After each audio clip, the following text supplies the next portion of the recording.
Son Excellence, Monsieur le Président de la Transition, chef de l'État, chef suprême des armées. Mesdames et Messieurs, les membres du Comité national du Rassemblement pour le développement, CNRD, Mesdames et Messieurs, les représentants des institutions républicaines, Mesdames et Messieurs, les conseillers nationaux, Mesdames et Messieurs, les secrétaires généraux des départements ministériels, représentant les ministres,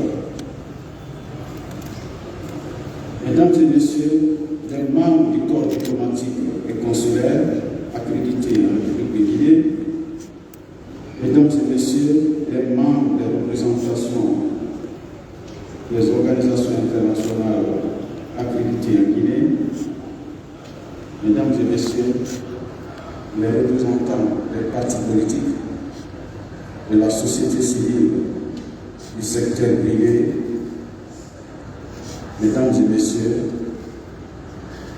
les représentants des chambres consulaires, distingués invités, en volant titre et qualité. Conformément à l'article 56 de la Charte de la transition, le Conseil national de la transition a été installé en tant qu'organe législatif il y a environ 100 jours. Ce texte fondamental, en son article 57, énumère les 5 missions qui doivent accomplir le CNT pour la réalisation des objectifs de la transition. Ce sont les suivantes: élaborer et soumettre pour adoption par référendum le projet de constitution, élaborer, examiner et adopter les textes législatifs sur la mise en œuvre de la feuille de route du Parlement, contribuer à la promotion des droits de l'homme et des libertés publiques, contribuer enfin à la réconciliation nationale.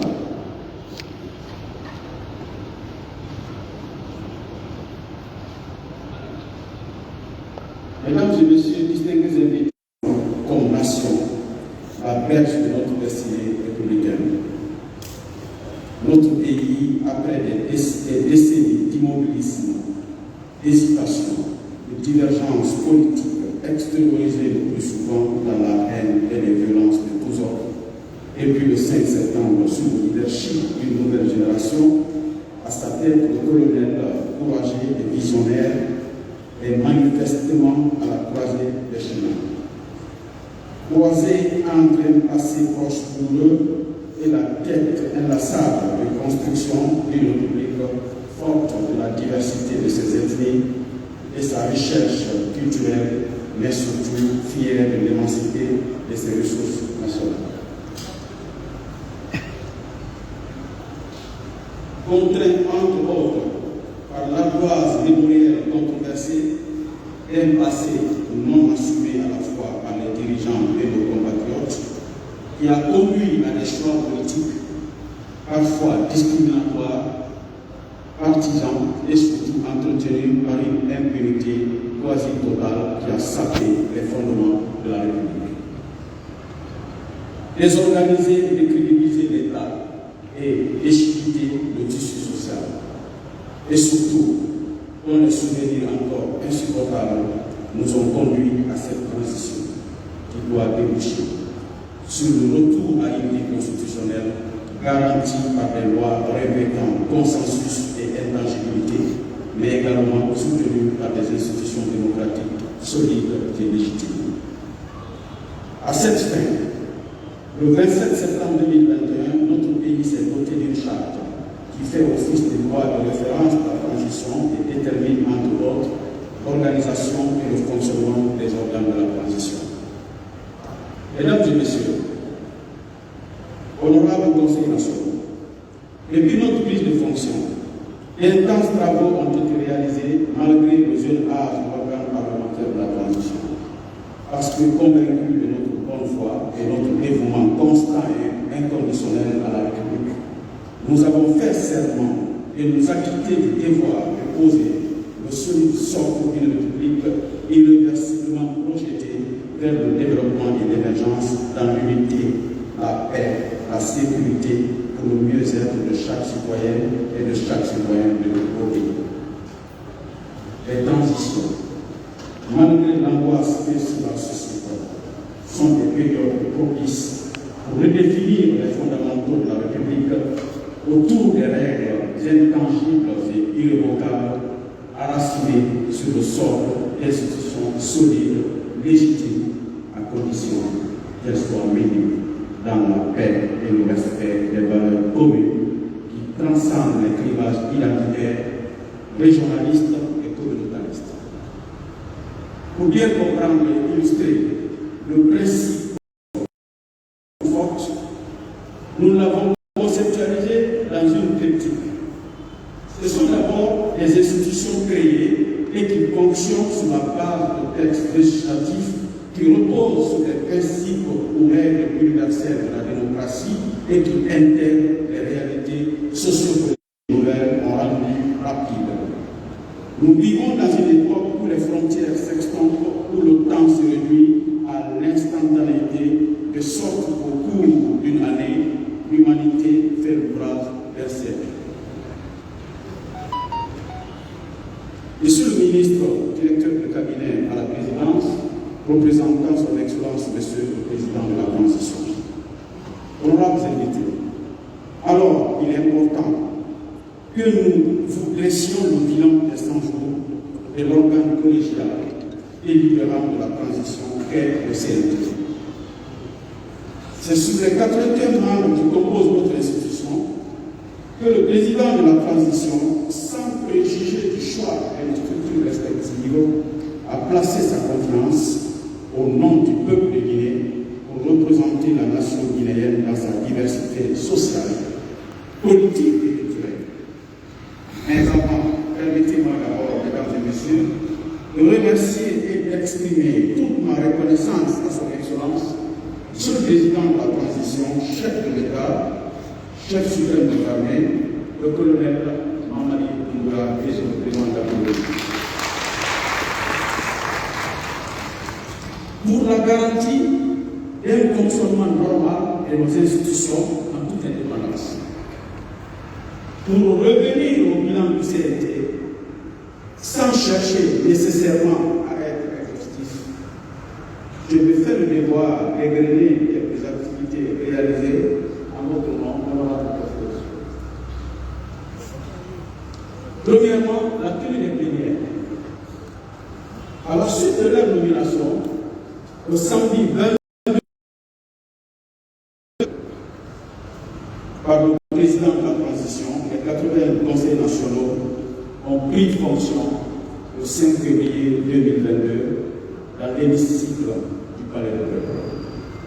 À l'occasion de cette cérémonie solennelle, le président du l'hémicycle pour apporter entre autres des réflexions programmatiques sur le règlement intérieur, la planification et l'organisation de l'aide voyage dans le cadre de la mission de conservation des populations avec le CNT. Entre vendredi 25 et le samedi 26 février, les conseils nationaux ont examiné et adopté la loi organique portant règlement intérieur du Conseil national de la transition et les thèmes de référence de la mission de consultation des populations. Esprit de sacrifice au service de la nation africaine. C'est aux environs de 2 heures du matin que le texte a été soumis au vote et adopté à la majorité des conseillers nationaux présents. Majorité des 2 tiers, car c'est une loi organique. Pour une meilleure organisation du travail parlementaire, la plénière du 16 mars 2022 a été mise à profit pour instituer 8 commissions permanentes. Élire 4 secrétaires parlementaires au sein du bureau exécutif du CNT, composé auparavant d'un président et de 2 vice-présidents. Dorénavant, le bureau exécutif est composé de 7 membres. Le samedi 29 mars 2022 a été l'occasion pour les conseils nationaux d'examiner et d'approcher l'ordonnance numéro 2021 par 005 PRG-CNR et SGG du 20 septembre 2021 portant prolongation du fonctionnement du Conseil supérieur de la magistrature. Et le jeudi 21 avril a été consacré à l'examen et à l'adoption de l'accord final de la mission de consultation et compilation par les conseils nationaux. Le 27 avril, la plénière a été consacrée à la remise du rapport final de la mission de consultation et compilation au représentant du président de la transition en la personne de M. le ministre de la Sécurité et de la Protection civile. Par la résolution du mercredi 11 mai 2022, le CNT, conformément aux articles 57 de la Charte et l'article 60 du règlement intérieur, a émis son avis sur le chronogramme de la transition. Les conseillers nationaux, après examen des activités inscrites dans le chronogramme et des délais proposés pour leur achèvement, notamment en ce qui concerne l'exécution de leur mission, se sont prononcés en faveur d'une durée de 36 mois pour un retour à l'ordre constitutionnel respectant la règle efficacité, efficience et économique. Mesdames et messieurs, les membres du Comité national de rassemblement pour le développement, honorables conseillers nationaux, distingués invités, je ne vais pas vous le cacher. Je suis assuré de constater que les Guinéens et Guinéens, dans leur majorité, adhèrent aux règles, principes et valeurs de la Charte et soutiennent en majorité les autorités et les actions de la transition. Les sondages d'opinion réalisés à cet effet le confirment. Il est également rassurant de constater que la communauté internationale, en apportant son soutien à la transition, est engagée du côté de la vérité et de l'intérêt supérieur du peuple de Guinée. Titre exemple, depuis ma prise de fonction, j'ai reçu à mon bureau de nombreuses représentations diplomatiques et consulaires venues s'enquérir du niveau d'avancement de la transition pour éviter leur désir de renforcement des liens d'amitié et de coopération bilatérale entre la Guinée et leurs pays respectifs. Dans le rôle des audiences, j'ai accordé aux représentants diplomatiques, on peut noter notamment, je vais faire le de citer ça parce que la petite vidéo a permis de voir, de visualiser la cadence de ces rencontres. Notre démarche révèle un caractère profondément inclusif, privilégiant le dialogue, les concertations et les consultations. Mesdames et messieurs, la diversité des entités ayant désigné les membres du CNT et la variété de leurs profils professionnels impose la nécessité d'un renforcement de capacité visant à préparer les conseillers nationaux à la compréhension des exigences attachées à leurs obligations législatives et non législatives. Concomitamment donc au balai diplomatique dont je viens de parler, le Bureau national du Conseil national de la transition se réjouit de la prévenante considération dont bénéficie l'institution de la part des partenaires techniques et financiers, du PNUD à l'OIF, sans connaître les autres agences du système des Nations Unies. La communauté internationale s'est engagée à accompagner le CNT dans la réussite de la transition. À l'issue des entretiens, le programme des Nations Unies pour le développement a contribué à l'organisation du 12 au 19 avril d'un atelier de renforcement des capacités en faveur des conseils nationaux et des membres de l'administration parlementaire. Au cours de cet atelier, les bénéficiaires furent outillés sur la légistique, la procédure législative, le contrôle parlementaire, les relations entre le CNT et autres institutions de la République, ainsi que le mécanisme de prise en compte des droits de l'homme et du genre dans le travail parlementaire. Mesdames et messieurs, une activité mérite une attention particulière au cours de l'exercice de ces 100 jours. Il s'agit de la mission de consultation des populations consistant à aller à l'écoute des Guinéens, recueillir leurs avis et aspirations sur la conduite de la transition. Ces informations étaient cruciales puisqu'elles ont révélé un désir des populations guinéennes, de justice, de changement de méthode et de gouvernance. Mesdames et messieurs, si je devais égrener toutes les rubriques et réalisations composant le bilan de ces 100 jours, je risquerais d'être long au point de vous ennuyer. Mais une activité mérite d'être citée.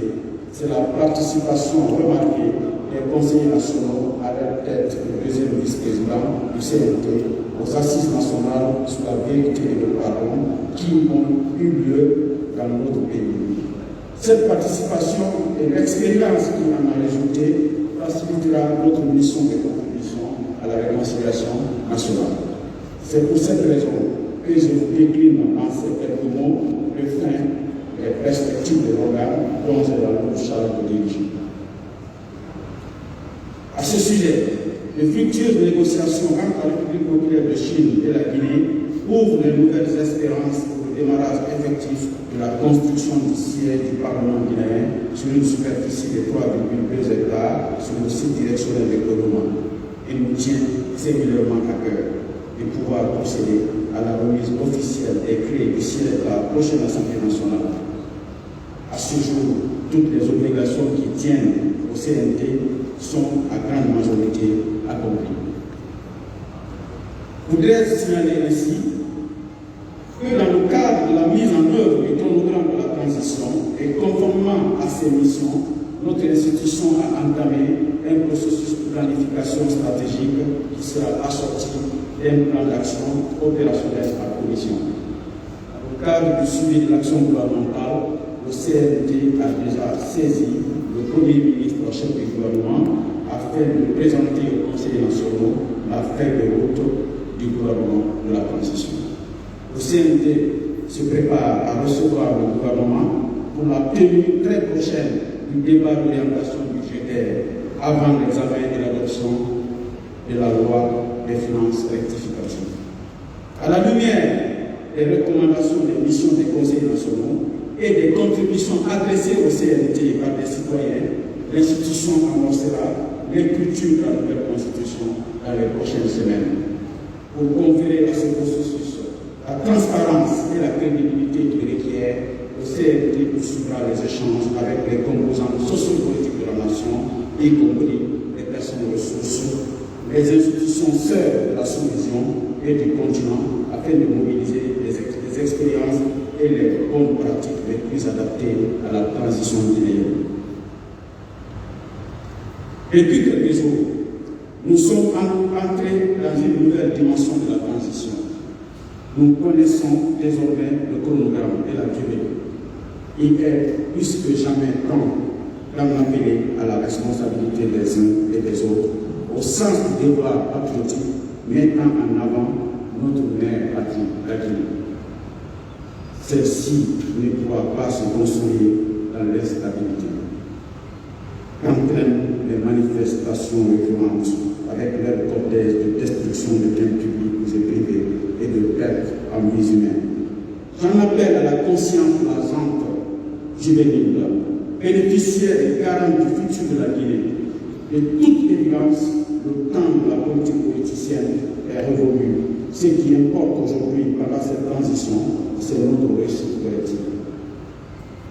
Monsieur le ministre directeur du cabinet, honorables conseillers nationaux, mesdames et messieurs, distingués invités, la célébration des 100 jours de notre institution coïncide avec l'anniversaire de la création de l'Union africaine.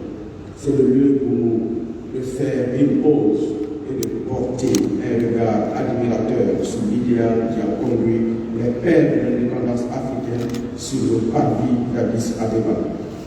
Cet idéal de liberté, de démocratie et de développement est encore d'une grande actualité. Aujourd'hui, comme hier, nous devons intégrer que l'Afrique ne peut se présenter avec dignité et responsabilité sous les projecteurs du monde en rang dispersé. Comme le réclamait avec conviction le président Kwame Nkrumah ou le président Mercedes Paix à leurs âmes, le présent et les lendemains actuels de l'Afrique ne peuvent se réaliser autrement que dans la libre expression des peuples, dans une solidarité qui donne tout son poids et sa puissance à notre élan vers le mieux-être. C'est dans ce sens que, répondant aux attentes et aspirations de la population guinéenne, le CNRD a pris ses responsabilités pour restituer au peuple ses rêves et ses espérances. Un élan marqué depuis le 5 septembre par des décisions spectaculaires visant le rétablissement des fondamentaux de l'État. Cet anniversaire de la création de l'Union africaine est ainsi une occasion pour réaffirmer notre attachement aux valeurs d'unité et de solidarité et pionniers de l'OIA. C'est ainsi l'occasion de rappeler qu'aucun développement n'est possible en dehors d'une coopération soutenue, une solidarité qui privilégie les peuples dans leur soif de développement et d'équité. C'est pourquoi l'impulsion qu'imprime le CNRD à la vie du peuple africain a plus que besoin de solidarité africaine. Un soutien démesuré comprend combien est ardente la soif des Guinéens de vivre leur vie, d'accéder au bien-être. Notre peuple est aujourd'hui à une étape des plus élevées de toute la communauté internationale.